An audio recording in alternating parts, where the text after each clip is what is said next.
বেলুর সুবোধ সরকার, স্বামী বিবেকানন্দ, ঠাকুর শ্রী রামকৃষ্ণ ও সারদামার আদর্শ জড়িয়ে আছে। আমি একটা কোনায় দাঁড়িয়ে দেখছিলাম দুটি ছেলে গেরুয়া বসন পরে মন্দিরের সিঁড়ি দিয়ে উপরে উঠছিল।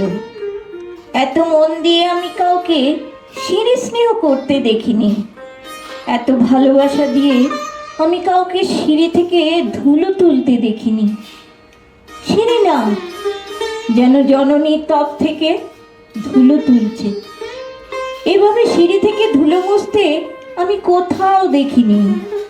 স্থিতপ্রজ্ঞ মহারাজকে জিজ্ঞাসা করলাম, ছেলে দুটি কে?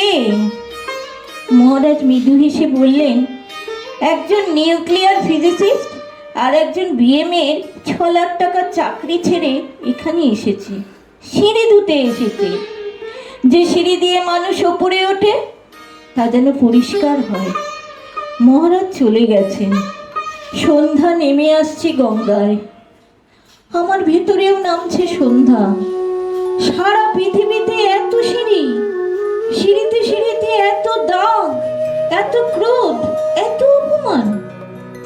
আরতি শুরুর আগে মনে হলো, যে সিঁড়ি মুছতে পারে না সে কোনোদিন মানুষের চোখে জল মুছতে পারবে না।